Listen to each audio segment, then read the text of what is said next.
Olá, pessoal. Chegou a hora do grande podcast com uma pessoa que a gente tem um carinho gigante.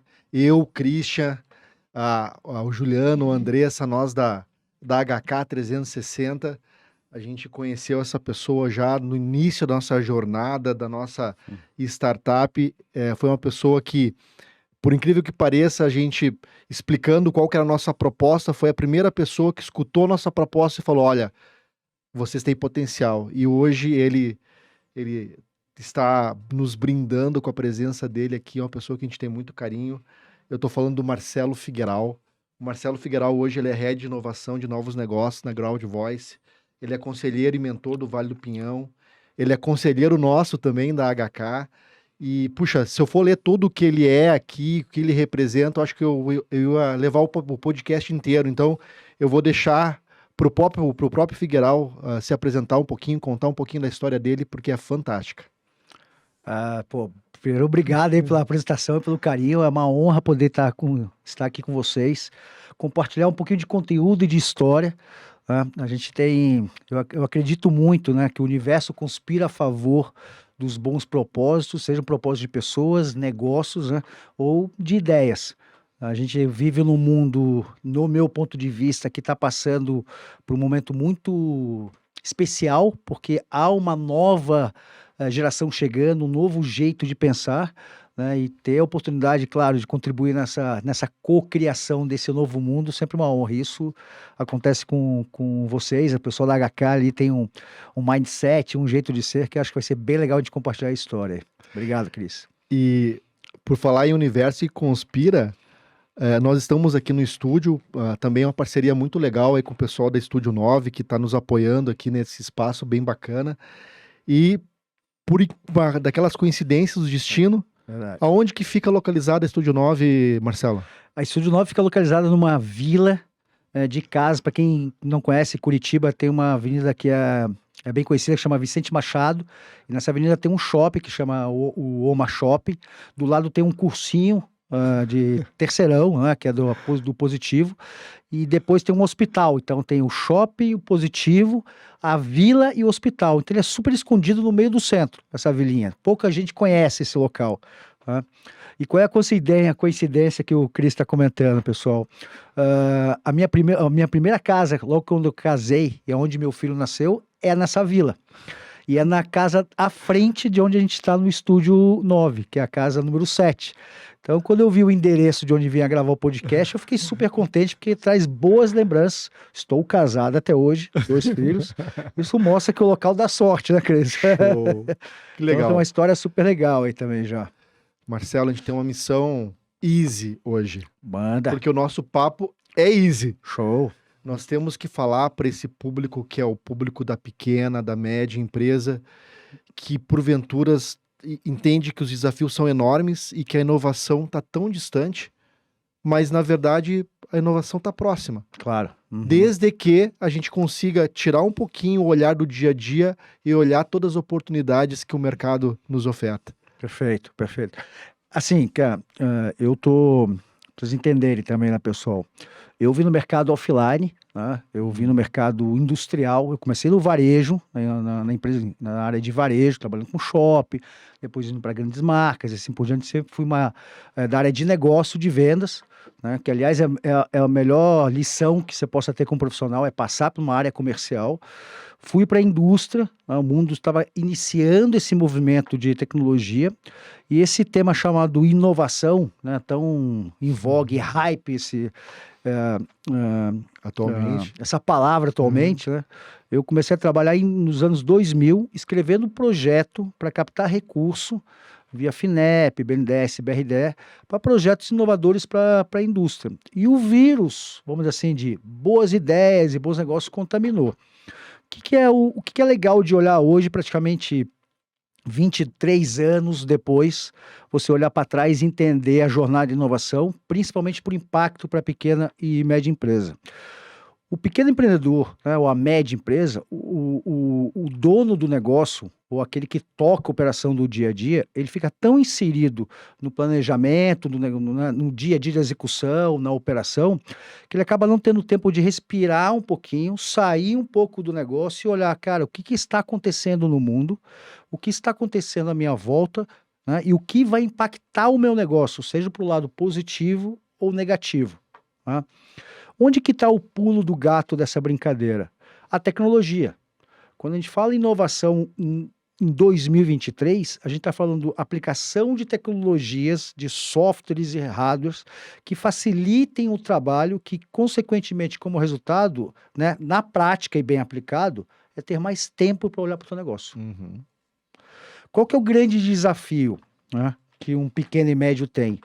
É um paradigma só de percepção.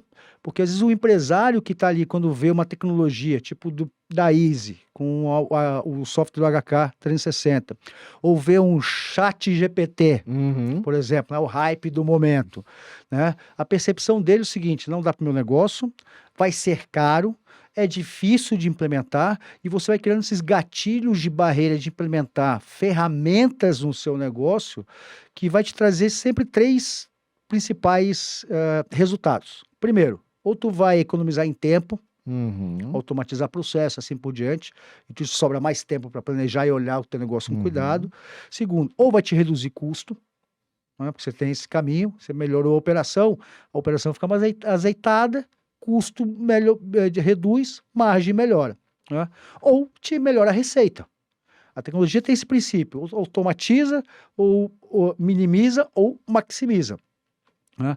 E o pequeno e médio industrial, né, pela correria, às vezes não ter tanta organização dentro da empresa, e não é por uma questão, né, de má vontade ou falta de capacidade, mas é que você é engolido pelo teu dia a dia, Te consome. te consome. Uhum. Eu mesmo hoje, como head de inovação de uma startup de Big Data e conselheiro, o tempo é super escasso para você parar e executar. Uhum. Como que eu resolvo a minha vida e como os pequenos e médios? Eu sou um pequeno empresário, né? Eu tenho a minha empresa que presta serviço para outras empresas e é assim que a gente monetiza. Como que eu resolvo o meu dia a dia? Automatizo. Sim. Tá? Então, inovar não quer dizer ter novas ideias somente, ou algo revolucionário, ou algo incremental. Inovar é trazer pequenas soluções que podem otimizar seu tempo, ou reduzir um custo, ou melhorar seu resultado. Perfeito. Esses 3 pontos são chaves. Você ganhar tempo, fazer mais com o mesmo, Mais com o mesmo. né? E deixar você mais eficiente. Claro. Só que a gente ainda tem aquela pré-percepção, né? Aquele, às vezes até um preconceito que inovação ele tem que ser adquirido de grandes empresas gigantescas, e isso é tudo muito caro. A gente ainda tem muita questão do RP na cabeça, né? Puxa, eu preciso trazer um RP para minha empresa, tem que ser um SAP, um Oracle, que são coisas muito grandes. Claro. Mas hoje existe uma série de pequenas empresas como as nossas, que são startups especialistas em temas muito importantes, que podem contribuir de maneira cirúrgica no teu negócio. Totalmente. Cris, posso dar um passo atrás para Por favor. poder ajudar vocês que estão nos assistindo, a audiência, entender um pouquinho o que é esse movimento de startup e como que o mundo chegou aonde chegou? Porque se você olhar um pouco para trás e entender onde você está, você consegue direcionar no estratégico para onde tem que ir. Então, pensa comigo o seguinte: você tem os grandes RPs e tem as grandes marcas, isso tem um peso, e sim, eles têm soluções para as pequenas e médias empresas, porém, né, vamos dizer, um custo de setup, um processo de implantação, às vezes são de 6, 1 ano. E não é porque é complexo, mas é porque a formatação de operação que essas grandes companhias têm, elas estão focadas para médias e grandes companhias, certo? Bem, se você olhar para trás o movimento de 2015, 14, 15 para cá, o que começou a surgir com os pequenos empreendedores? Os caras começaram a ter ideia de desenvolver o seguinte: cara, eu vou desenvolver aqui um software que organiza a navegação na internet de todos os assuntos que estão acontecendo, né? Começou muito antes, mas é o princípio dos buscadores. Ele categoriza e faz um catálogo, vamos dizer assim, por áreas de conhecimento das informações da internet. Aí daqui a pouco o cara vem e fala o seguinte, pô, mas calma aí, deixa eu automatizar o meu relacionamento comercial com o meu cliente. CRM. Aí chega o quê? Você não tem mais o RP que cuida da parte de produção. Você foi e só pegou um pedacinho do comercial e começou a automatizar o processo e criar um fluxo, né, com uma sequência lógica e economizando etapas do processo. Beleza. Então, qual que é a sacada de uma startup? Ela pega uma dor, um problema, mas pega só aquele problema e resolve só aquele problema com uma ferramenta tecnológica. Se você olhar num conceito, fosse jogar para uma teoria geral de administração, ou se trouxer para uma linguagem da indústria, vamos dizer que as startups têm um pensamento de PCP. Sim. Ele planeja um pedacinho da compra, do insumo que ele precisa comprar para tocar um pedacinho da produção. Né? Então, qual é a pegada? Hoje você tem várias soluções tecnológicas para várias áreas do conhecimento dentro de uma área de administração de negócio que está particionado, e é bem isso, em pequenas partes que você tem as tecnologias para poder resolver. Quer automatizar a comunicação com o cliente? Você tem bots para o WhatsApp. Você quer entender como é a abertura de um negócio até o cliente dar o sim? Você tem aqueles softwares, né, de gestão comercial que você transforma tipo um Kanbanzão. Faz um fluxo, né? Faz um fluxo. Ah, eu preciso criar um formulário de pesquisa. Pô, o Google tem um forms lá que 4, 5 perguntas, você dispara e formaliza. Então, qual é a visão que eu quero passar para vocês quando vocês falar de startup ou pensar em soluções tecnológicas? Que esse princípio de solução de mercado chamado operações de startup, elas pegam sempre uma pequena parte de algum problema e resolve com alguma solução.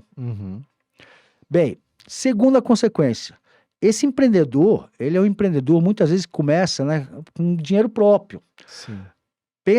Imagina você trazer, né, o pipoqueiro, vamos trazer um exemplo pipoqueiro, digitalizado. O cara tem um site dele, ele faz a pipoca dele, tal, né, e você pode pedir ele pelo WhatsApp, pode pedir um canal e ele vai mandar te entregar.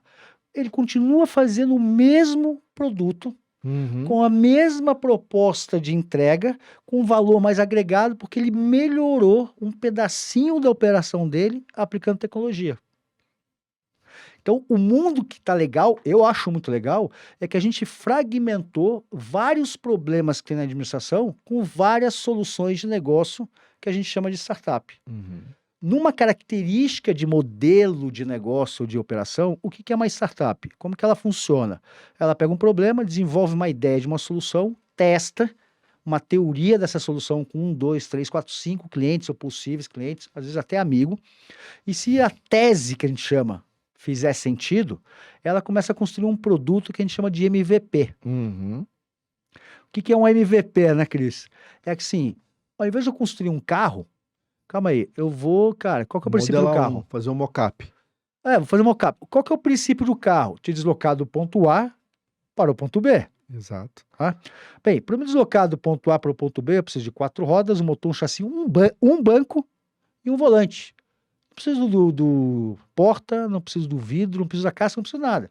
Porque o propósito do veículo, 4 rodas, é um deslocamento do ponto A para o ponto B. Esse é o MVP. Você testa isso, essa tese, se fizer sentido, o mercado começa, opa, calma aí, eu gostei desse teu carro que se desloca para o ponto A para o ponto B, mas eu queria um outro banco, eu quero levar alguém. E aí, qual é a sacada, galera? Você começa a desenvolver o teu produto, é assim que as startups trabalham, funcionam, começa a desenvolver o teu produto de acordo com os pedidos dos teus clientes, os feedbacks de cliente, e daqui a pouco, em 2 anos, muito rápido, você tem teu produto construído em um mercado muito bem estabelecido, vamos dizer assim, ou em franca expansão. E aí, você que é pequeno e médio industrial, empresário, você tem um mundo de oportunidades. Eu estava comentando com o Augusto, né? Grande Augusto. Augusto estava com a gente aqui no episódio anterior.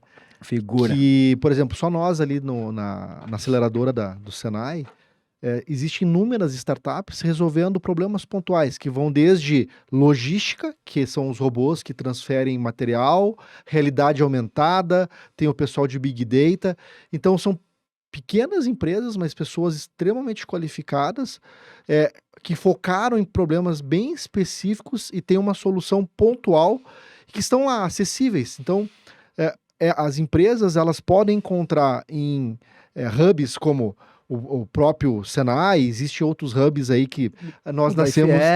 A FIEP, Vale do Peão, Vale do lá com os Peão, onde nós Orquitibas. nascemos, lá no Vale do Peão, onde você nos conheceu, que tem oportunidade para resolver talvez problemas que te consomem no dia a dia Claro. e que você não consegue resolver. Claro, total.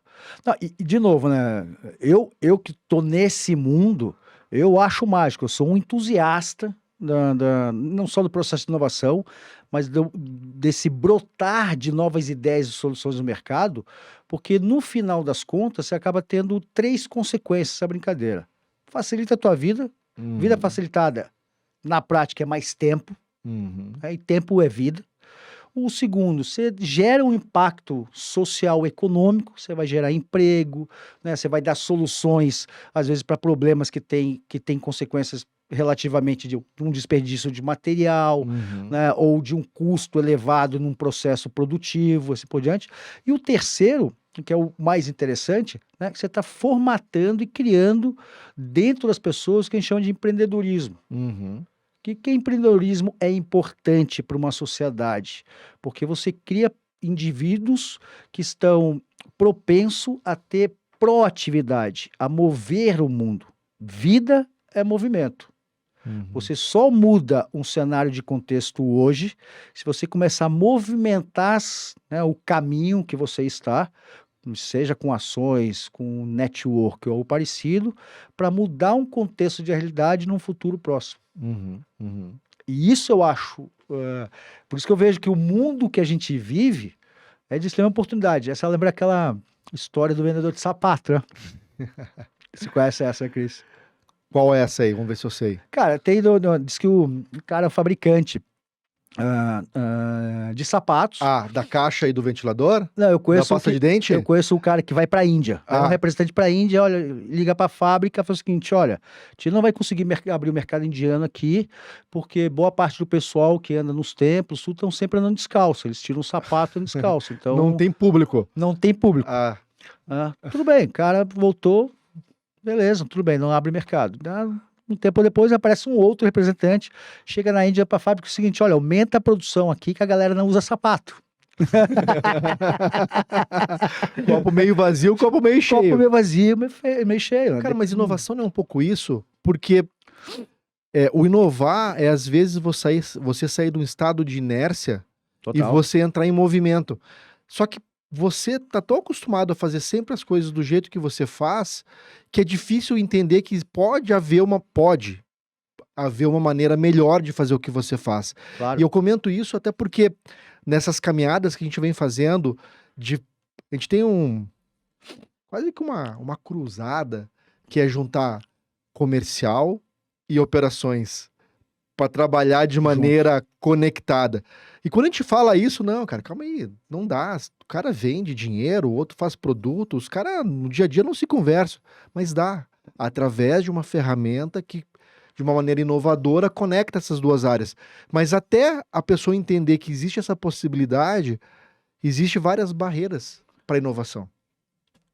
Assim, de novo, para mim são barreiras muito mais mental, né, do que qualquer outro tipo.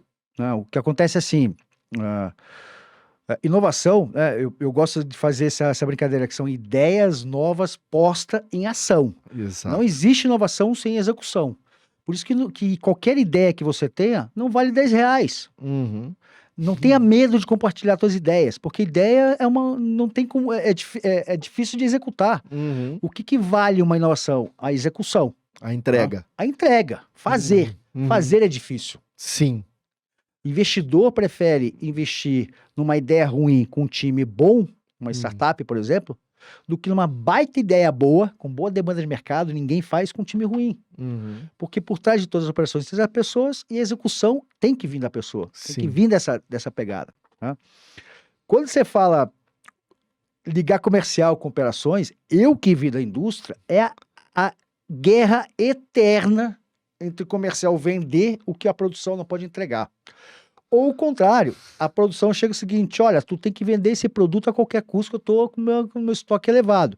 E o mercado não quer, né? E aí você faz aquela venda mal feita, empurrada e assim por diante. Qual que é o grande desafio, né? Nas teorias de produção, eu não sou nenhum conhecedor, tá, pessoal? Eu vou lembrar, assim, né, da parca memória que me resta da indústria. Mas você tem dois tipos, a puxada e a empurrada, que são as clássicas Perfeito. da configuração industrial, né? Geralmente, a empurrada são produtos para grande escala, consumo de massa, Produz contra estoque porque, cara, você não...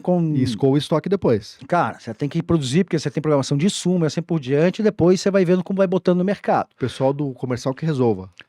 Pessoal comercial que resolve, né? E a puxada, que geralmente é um modelo um pouco mais ideal, porque vem sobre demanda. Caiu um projeto aqui, ou um pedido, programa compra, programa produção, entrega, né? Qual que foi a sacada quando surgiu o tal do just-in-time para as grandes indústrias? Estoque parado é dinheiro de caixa parado. Sleep money.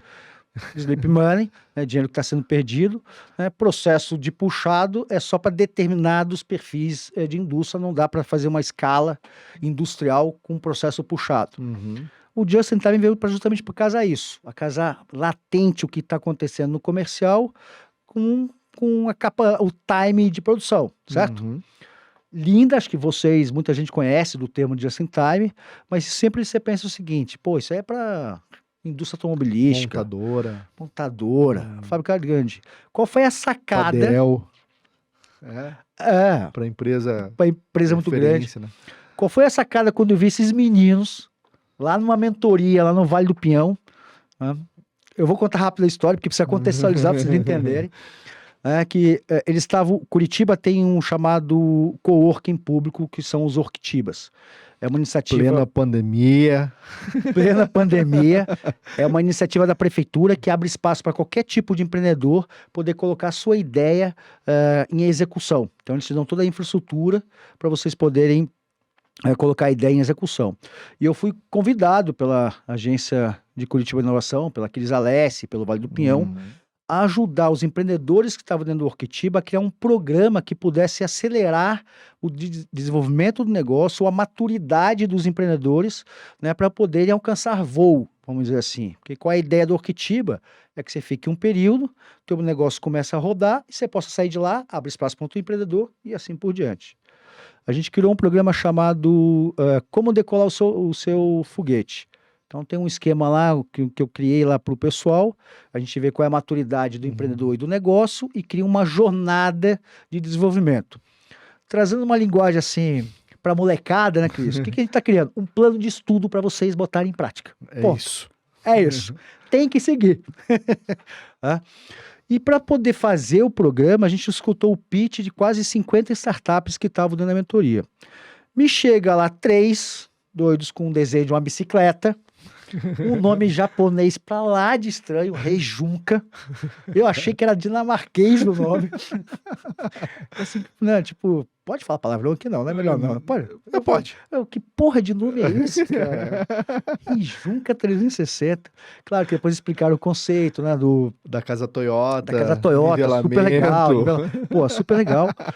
Fizeram um pitch pra mim e meu faro de experiência de negócio eu vi assim, cara, tem um potencial esse projeto, essa ideia, os empreendedores são bem fundamentados, têm conhecimento de causa, vieram do setor, então entendem do que estão falando, e aí a gente pegou, claro, começou a orientar, empacotar, fizemos um movimento, né, de levá-los, na verdade, para dentro da FIEP, que é onde estão os principais indústrias do Paraná, e onde eles poderiam catalisar muitas ideias e muito desenvolvimento. Isso não tem um ano. Vai fazer um ano. Fez um ano. Foi em janeiro de 2022 que a gente começou na FIEP. Janeiro de 2022, Isso. ou seja, em 48 semanas a evolução da empresa foi muito rápida, né? E aí, por que eu contextualizei isso? Porque qual foi a sacada que quando eles me apresentaram o pitch e a solução? Eles estão levando o just-in-time para pequenas e médias empresas. Há um valor monetário, mesmo que é muito menor que um software de CRM que você tem no mercado. Sai menos que tua conta de telefone, para você ter ideia. Se você tiver, né, se tiver uma área comercial com 10 comerciais, ou uma indústria com 60, 70, 80, 100 profissionais, se você juntar a tua conta de luz não, porque eu sei que puxa muito, mas de repente uma conta de telefone, internet e tal, sai mais barato que isso, e automatiza o processo. Quando eu vi aquilo, eu falei assim, cara, você tem que voar. Qual que é a minha percepção hoje desse lado, Cris? Olhando vocês, assim. Por que eu fico contente de ver onde vocês estão chegando e a solução como ela está ficando cada vez mais musculosa e inteligente, tá? Porque qual é o impacto que vocês vão trazer para a pequena e média indústria? Além de reduzir custo, melhorar, otimizar a operação e a parte de receita, vai resultar em menos impacto no processo ambiental, por exemplo. O cara tem menos desperdício de material. Sim. A gente precisa criar inteligência para essas pequenas e médias que façam produção com menos impacto, com mais inteligência e com um processo muito mais afinado para o desafio do mundo, que são de recursos limitados e alto preço agregado de insumos para a área produtiva. Sabe de uma coisa que a gente vem aprendendo nesse processo? Que a gente não precisa saber tudo. A gente tinha uma ideia que a gente tinha que desenvolver tudo. A gente tinha que desenvolver a solução de fim a fim. E a gente aprendeu, Figueiredo, que da mesma maneira que a gente fala, né, para o nosso público, olha, existe tecnologia que pode te ajudar de maneira pontual a resolver determinados problemas, nós também consumimos isso. Então hoje nós temos parceiros que nos ajudam com inteligência artificial, temos parceiros que nos ajudam com o design do nosso produto, temos parceiros que nos ajudam com marketing, temos parceiros que nos ajudam com IoT, e olha só quantas empresas a gente está movimentando para realizar um sonho, que é conectar vendas e operações. De uma maneira fácil, né? Sim. E fluida, né, Cris? Easy. Não, total. Cara, assim, ó, de novo, né, cara? Quando você pensa no mundo que a gente vive, de rede social, muito compartilhamento de conteúdo, muita colaboração, essa pegada, cara, tem que ser colaborativa, etc e tal, a consequência é quando você compartilha ideias, conteúdos, problemas, você acaba obrigatoriamente compartilhando, você acaba tendo colaboração. Você puxa as pessoas para colaborarem. Todo mundo que compartilha, acaba colaborando, acaba co-criando. Exato. Eu tenho, depois me procura lá, Marcelo Figueiredo, lá no LinkedIn, eu tenho um artigo que eu escrevi, acho que faz uns 3 anos atrás, sobre Bem-vindo ao Mundo 3C, que eu chamo, que é um ambiente, que é um mundo cada vez mais colaborativo, cada vez mais compartilhado e cada vez mais co-criado. O que quer dizer isso? Conecte pessoas com soft skill ou talentos diferentes do teu, porque a gente nunca sabe tudo, né? Que possam trazer novas ideias, novas soluções, novas ferramentas para o seu negócio, de uma forma a agregar o ecossistema que você está construindo. Quando você traz um cara de algoritmo para te ajudar, o que você está fazendo? Né? Ele é um fornecedor? No seco da palavra ele é, mas ele é um parceiro teu que entra no portfólio dele. Sim. Se o teu negócio for para frente, deslanchar, ele vai junto. O portfólio dele, assim, cara, eu atendi a Easy aqui, cara. Segundo, vai ter mais demanda, porque você criou uma relação de confiança que o cara te desenvolveu no momento que você estava nascendo, um negócio que gerou um alto resultado, um alto impacto. Então, não tenham medo de buscar novos parceiros, novos fornecedores, porque isso é até importante para oxigenar o teu sistema de gestão, para que você possa ampliar a tua percepção do teu negócio. E você aprende muito nessa jornada. Quantas coisas a gente reviu, repensou quando te conheceu, quando a gente conheceu esses parceiros. Por quê?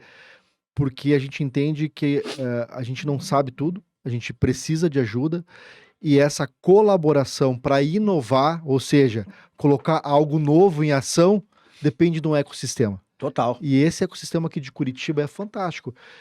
Eu conheço um pouco de Porto Alegre, conheço um pouco lá da parte do norte de Santa Catarina, mas especificamente isso que a gente está vivendo aqui nesse momento traz muitas possibilidades. E você está bem inserido nesse contexto, né, Figueiredo? Assim, eu gosto de coisas novas que estão surgindo, por exemplo, chat GPT lá, né? Surgiu, deu hype, é claro. Fui, cara, deixa eu entender o OpenAI, de onde surgiu isso, quem tá por trás, né? E como movimentou. E fiquei assim. Eu gosto desse tipo de Uhum. movimento, porque você entende para onde você tá indo. Eu tenho um oráculo do futuro em casa. Ah, é? Eu tenho um oráculo do Opa, futuro. fiquei curioso agora. Conta pra Ah, nós. então, eu tenho. Quem que é essa bola de cristal aí? Ele se chama, por acaso, Thiago Figueiral, 17 anos. E se você tem filho de 14 a 16 anos, mire ele. Ele é o teu oráculo do futuro. E eu pergunto sempre pra ele, Thiago, o que tá acontecendo de hype na internet? Qual que é a rede social? Como que tá a rede social? Por exemplo, Instagram pra ele já caiu, já é rede de velho pra ele. Verdade, verdade. Se pra Facebook gente, já foi. ó, eu já tô com meio século de vida no Facebook, eu já tô achando de velho. Se o meu de 16 falou que o Instagram já tá velho, agora eu estou centenário na rede Ah, social. Mas o que é legal de ir perguntando pra ele? A percepção pra onde o mundo tá indo, porque a gente tá sim. construindo o mundo é pra eles. Uhum. O meu menino que tá com 17 anos, né, vai fazer 4, 5 anos de faculdade, esse cara daqui 2028, 5 anos, 2029, tá entrando no mercado de trabalho e conforme for, daqui a pouco em 2,30 tá no cargo de head. Ele vai estar decidindo o que compra, o que vende nas operações. Sim. Então a construção do teu negócio tem que ser no dia de hoje, no tempo de hoje, mas cara, para onde você vai estar daqui a algum tempo? Eu uso ele como oráculo. Sim. É uma referência. É uma referência. Aham. Claro, muita coisa que ele fala ainda tem que estar muito distante. Ele é um cara do gamer, Aham. né? E aí você vai entendendo. Tem várias coisas aqui que você vai entendendo. Eu gosto É demais. outro pod só para falar sobre isso. Tem várias coisas, mas assim, o que é legal de estar antenado? De você entender o que pode impactar ou não impactar no teu negócio. Por exemplo, eu trabalho hoje com Big Data, a Croyd Voice, é um nome meio ruim de falar, um trava-língua aí, mas chama a voz da multidão. O que a gente tem de solução hoje? Isso foi construído em menos de um ano. Estou falando em menos de 48 semanas. 48 semanas atrás, já tinha uma ideação do que poderia ser. 48 semanas depois, a gente já tem cliente rodando, já está faturando e já estamos começando a botar um posicionamento de mercado com o nome. A gente monitora hoje em torno de 190 milhões de celulares brasileiros na parte de mobilidade desses celulares no mundo físico. Quer dizer o quê? Todo mundo se desloca. Uhum. E eu consigo ver esse deslocamento pelos celulares sem saber quem é a pessoa. Então, ou seja, é um dado anônimo. Uhum. E aí você pensa, como que um dado anônimo gera valor? Como, Figueiral? Como um Olha dado anônimo gera valor? Olha que interessante, né? Porque a gente tem um dado... ele Não é CPF. Não é CPF. Ele não é um dado público, eu adquiro esses dados de vários aplicativos parceiros, pago por esses dados, mas é um dado anônimo. Eu não consigo identificar nenhuma pessoa por trás daquele código, daquele dado que a gente tem. Mas olha como vamos dizer assim, um trash, né? Um lixo de que poderia ser visto esse dado, porque é anônimo, não tem o que fazer, gera negócio. Quando eu pego e olho um determinado, por exemplo, bairro, se eu olhar aqui as pessoas que frequentam, por exemplo, o Estúdio 9, no meu Big Data, travo o endereço, eu consigo descobrir todos os celulares que visitaram aqui o Estúdio 9. Não sei quem são, mas eu sei que veio um celular aqui que se movimentou. Eu consigo saber de onde ele veio, quanto tempo ele ficou aqui, e daqui ele saiu, ele foi para onde, que tipo de locais ele frequentou. O que eu consigo tirar de insight de produto? Comportamento de consumo. Eu consigo dizer que determinados celulares saíram daqui e foram para um restaurante, ou foi para uma academia, Cafeteria aqui do ou foi lado. para uma cafeteria. Então, por exemplo, qual é o produto que a gente hoje comercializa? O cara que tem uma operação no mundo físico, uma loja, uma franquia, né? Por exemplo, a Procorrer aqui, que é uma loja especializada em corrida, a gente consegue saber quem são as pessoas que passam na frente da loja, as que frequentaram a loja, o estabelecimento, ou as que estão num raio de 300 metros. A Procorrer, por exemplo, aqui na frente, ela não consegue saber quem são os moradores aqui. Ou não consegue saber no prédio corporativo que tem aqui do lado, que é um baita prédio legal, que tem altas empresas, quem são as pessoas que estão naquele prédio. Eu, com meu Big Data, consigo ver, de forma anônima. Legal. Como a gente entrega valor com esse dado anônimo? Quando você vai impulsionar teu post no Instagram, no Facebook, TikTok ou LinkedIn, né, usando a minha base de dados, o algoritmo do Instagram, do Face, do TikTok, consegue dizer que aquele meu dado anônimo é do perfil do Marcelo. Que aquele dado anônimo é do perfil do Cris. Então, teu post impulsionado ou patrocinado vai aparecer no timeline daquele celular que a gente mapeou no mundo físico de forma anônima. Então, é um negócio que está protegido pela LGPD, porque eu consumo dados anônimos, forneço dados anônimos, mas uso a inteligência do algoritmo das redes sociais para fazer entrega de valor. Deixa eu fazer um paralelo que talvez ajude a explicar um pouquinho. Vamos lá. É o pescador que está usando o radar para jogar o peixe em cima do cardume. A rede em cima do cardume, Boa. perdão. Isso aí. Eu uso um dopplerzão e Exato. consigo ver onde está o cardume e digo o seguinte, olha, Joga essa rede aqui joga a rede aqui que aqui tem peixe. e aí pega a maior quantidade de peixe possível. Do que Isso. ficar jogando ao nada e pode ter sorte que sim, pode ter sorte que azar que não. É essa a lógica. A outra que a gente adota, esse produto que eu olho as pessoas em torno de uma operação, a gente batizou de target, que é bem isso. Eu pino um endereço, crio um raio e vejo todas as pessoas que estão na área gravitacional do negócio. Uhum. O outro a gente batizou de discovery. O que é o discovery? Aí você fala assim, pô, Figueiral, meu público é pequenas e médias empresas e eu quero impactar os empreendedores e donos do negócio. Tá bom, onde estão as pequenas e médias empresas? Ah, estão lá na rodovia da Uva, em Colombo, que você tem um monte de indústria ali na região. A gente pega esses endereços, né, no meu mapa eu vou plotar isso no meu algoritmo de inteligência, eu tenho um IA lá que trabalha nessa mineração de dados na minha base de dados, e o que ele vai fazer? Ele vai extrair todos os celulares que estão dentro dessas indústrias para você poder fazer teu post e botar tua comunicação no público que te interessa. Direcionado. Direcionado. Economiza custo, reduz tua verba de anúncio e você fala com o teu público segmentado. Baita negócio inovador. Eu queria fazer um link ali da questão da gurizada de agora versus o que a gente está falando aqui de usar toda a tecnologia para ser mais assertivo. Às vezes a gente fica num momento que parece que é tudo ou nada. Ah, não, agora vai ser tudo reunião virtual, vai ser tudo à distância. Daqui a pouco a gente... Não, cara, não é nem tudo um lado, nem tudo outro. As pessoas querem a experiência digital, é importante. Cada vez mais nós buscamos comprar de maneira digital, pesquisar de maneira digital, mas também a gente quer um pouquinho do físico. Claro. E aí, essa junção do físico com o digital, você ter a experiência digital no físico, que é um pouquinho dessa jogada de você ser mais assertivo, daquilo que você... Tudo bem, eu comprei na loja, eu fui lá, experimentei na loja física, curti, mas quando eu chegar em casa, aquilo que eu comprei já vai estar lá. Isso eu acho que é a grande sacada, é você conseguir fazer o melhor dos dois mundos. É o caminho do digital. A gente vai para o mundo híbrido, né? Quer dizer, estamos no mundo híbrido. A pandemia trouxe isso.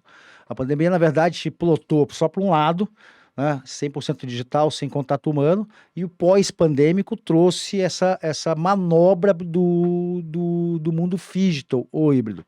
O varejo, com toda a sua inteligência de entender para onde está indo o consumo, né, há um bom tempo vem falando do chamado omnichannel, ou seja, o consumidor, qualquer tipo de consumidor, ele tem vários tipos de canais para fazer o touch point com o negócio. O omnichannel tem como princípio esse. Se vai vender ou não vai vender, não é a discussão, mas ter vários pontos de canais que eu possa ter contato com a marca. E com esses pontos de contato, a possibilidade de converter um negócio. Como fica o mundo físico? Experiência. Exato. Aí veio a tal da palavra, né? Por que o mundo... você tem que ter experiência do usuário, etc. Tal. Por que a experiência é importante? Porque tem muitas aquisições de produto, principalmente os tangíveis, que você quer tocar, você quer experimentar. Sensorial, né? Sensorial. O ser humano é sensorial. Nós somos seres sensoriais e sociais e relacionais. Não vai acabar. A galera vira e fala, a tecnologia vai acabar com o emprego, a inteligência artificial vai tirar... Cara, todo processo que é repetitivo, ele está fadado a desaparecer. Isso é fato. Todo processo que envolve um pouco de criatividade, né, um conteúdo intelectual ou resoluções de problemas, considerando às vezes um pouco mais complexo, ou que demandem da criatividade humana, esse vai continuar. Não seremos superados nisso. Tá? Omnichannel, experiência do mundo físico, isso muda o jeito de você fazer compra, de você interagir. software, né? No caso, serviços. Como fica a questão do serviço? Cara, você entrega uma ferramenta tecnológica por meio de uma plataforma, você pode fazer toda a contratação via a internet, a web, algo parecido, mas onde está o pulo do negócio? É o que a gente chama do CS, o Custom Success. Na nossa época, uma linguagem sem o retrofit de hoje, a gente chamaria de pós-venda. Custom Success fica mais, né? Sexy. A gente chamaria do pós-venda. O pós-venda, ele praticamente é responsável hoje pela retenção e experiência do cliente com o uso de um serviço. Então, assim, entre investir numa equipe comercial de vendedor de telefone para um negócio de software de serviço e investir numa área de Custom Success, né, de pós-venda, invista em pós-venda. Automatize o processo de venda. É o mais fácil. Então, o entendimento dos cenários de mundo é muito legal. De novo, eu acho que a gente caminha para uma sociedade, sim, conectada, moderna, tecnologia é um caminho sem volta, muito dispositivo, né? O que vai fazer diferença são as relações humanas, seja num pós-venda, seja num suporte.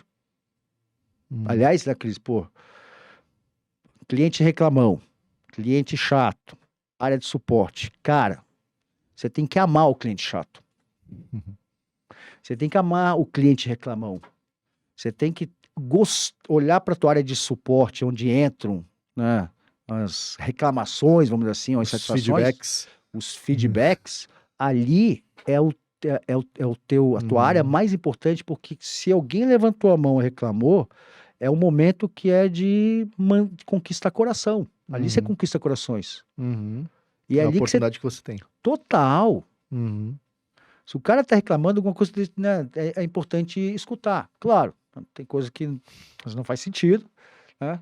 Mas algumas coisas você tem que olhar assim, opa. Figueirão. Desculpa, a gente vai falando aí, galera. Tem história pra caramba, a gente vai refletindo. Aproveitar e falar em história. Manda lá. Eu queria tentar fazer um mix um pouquinho nesse Tá podcast. Eu acho que eu não posso deixar passar essa oportunidade de misturar um pouco da inovação e a ausência da inovação. O momento de inovar, mas o momento de você se retirar desse mundo crazy e pensar. Fala um pouquinho da tua experiência off para nós aí. Da jornada. Da da vida. Isso. Bem, assim como você, naquele Juliano e Andressa lá, a gente como empreendedor é muito difícil você programar umas férias. Vou passar um mês aqui de férias. Então, o que eu faço? O que eu achei de caminho para a minha vida? Mais ou menos a cada 3 anos, eu programo uma expedição de aventura. Então, eu brinco que eu transformo minhas férias num projeto. Não monetizado, assim, não tem lucro esses meus projetos, mas o que eu faço?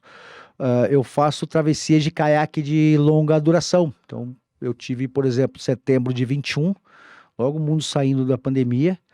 Como que eu queria esses projetos? Eu estava sentindo dentro de mim que o mal ia vencer o bem. E aí, assistindo um documentário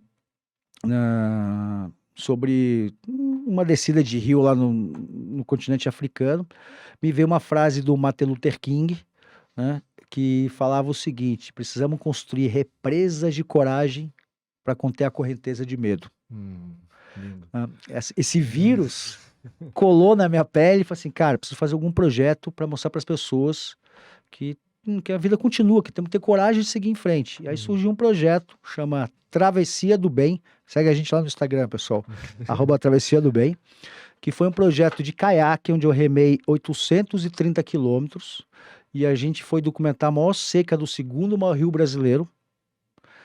Eu achava que o segundo maior rio brasileiro, sei lá, ia estar lá pro Nordeste e tal, mas o segundo maior rio brasileiro é o Rio Paraná. Ele nasce na divisa de São Paulo, Mato Grosso e Minas, corre até o Rio da Plata lá, né, são 4.000 e poucos quilômetros, mas o que ele corre em território brasileiro, ele vai até Foz do Iguaçu, são os 830, onde está praticamente 51% da matriz energética do Brasil está nesse trecho. E aí eu levei uma equipe de filmagem, fotografia, para documentar esse projeto. Vai sair no canal Off, inclusive, o documentário. Que legal. Tá programado esse ano aí sair, estamos esperando aí, tá praticamente quase tudo pronto, os episódios. Esse ano a gente lança o livro fotográfico, gratuita distribuição. Eu nunca vendo esses projetos de expedição. A ideia é fomentar, levar fomentar compartilhar essa experiência. Compartilhar a experiência, mas retribuir, né? O que a vida vem proporcionando pra gente. É uma forma de poder tentar criar coragem nas pessoas, né, cara? Se move e muda a realidade que você tá vivendo. Essa foi minha terceira expedição. A minha primeira eu fiz pro Parque do Xingu, lá dos Índios. A gente foi a primeira expedição. Eu nunca tinha remado, Cris.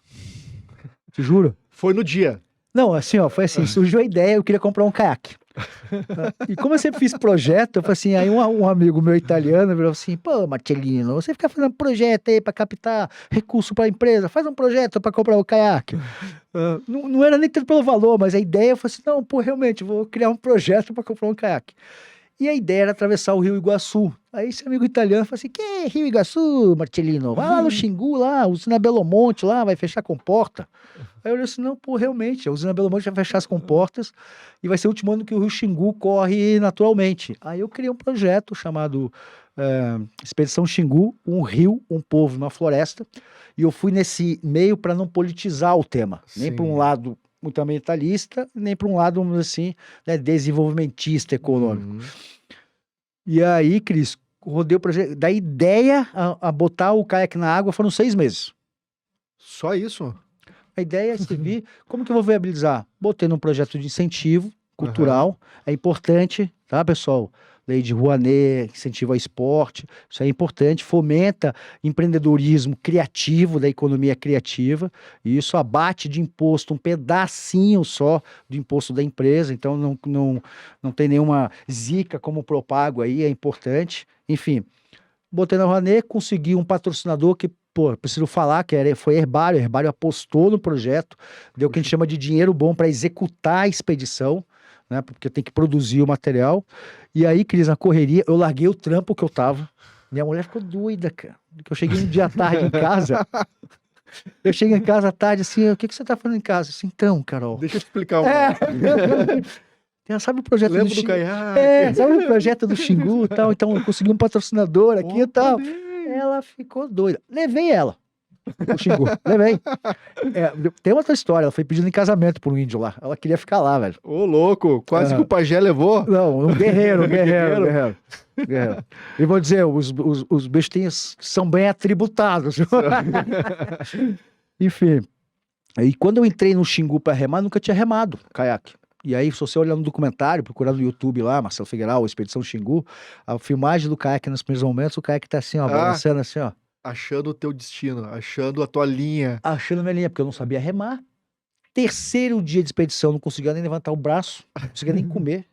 A Carol olhou pra mim e falou, na barraca, eu comentei com ela assim, Carol, eu acho que eu queria um projeto muito grande, Carol. Vamos dar uma particionada. Nos 420, eu tinha remado 40. Vamos revisitar esse projeto? Aí, cara... Ela disse, não, agora que você já abandonou tudo, vai até o final. Não, ela olhava assim, tu acorde amanhã e reme. Você botou a gente nessa roubada, você vai até o final. Resumo, foi lindo, conseguimos fazer o projeto, consegui criar o livro fotográfico, fui convidado para fazer um paiol digital, para contar um pouco da magia que foi viver com as etnias. Nunca chame índio qual é a tribo, sempre pergunte qual é a família, a etnia, é assim que eles gostam de ser chamado. E isso mudou minha vida, Cris. Eu voltei eu saí da indústria, comecei a trabalhar, cara, para onde que o dinheiro está indo? Descobri a história de startup, tecnologia em 2015 e 2016. Comecei a ver um monte de moleque de 22, 23 anos com boas ideias, né, querendo resolver problemas reais do mundo, com negócios bons. E o mais legal que a startup e a tecnologia traz, ela joga o preço lá para baixo. Porque o princípio torna acessível. É escalar a operação, então o preço sempre é muito baixo de acesso. Isso me conquistou. Porque a gente foi criado assim, venda mais caro, com a maior margem possível, e se o cliente não quiser comprar, você empurra.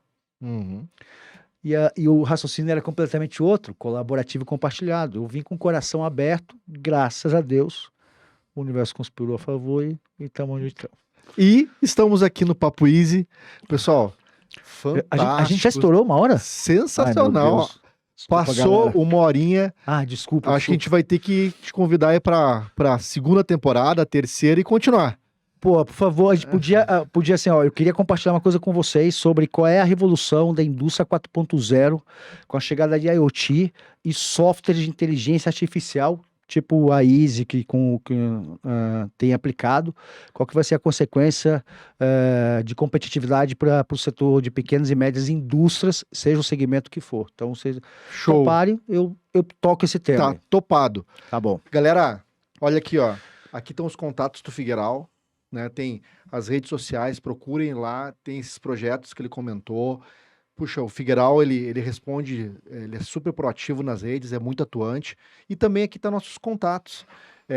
Sigam nós, os feedbacks de vocês, a gente lê todos, a gente já assumiu várias feedbacks de vocês para poder aprimorar, e a gente fica muito, muito feliz com a recepção, né, que esse papo easy, que é para ser easy mesmo, de descomplicar e falar um pouquinho de problemas complexos, mas de forma easy, tá conseguindo chegar aí a tanta gente. Show. A gente fica super feliz com isso. Então, Valeu. um abraço e até o próximo episódio. Valeu. Se você gostou do vídeo, não esquece de compartilhar, nos seguir nas redes sociais HK360 e Easy360. Todas as informações estão aqui embaixo, ó, na descrição. Até o próximo vídeo.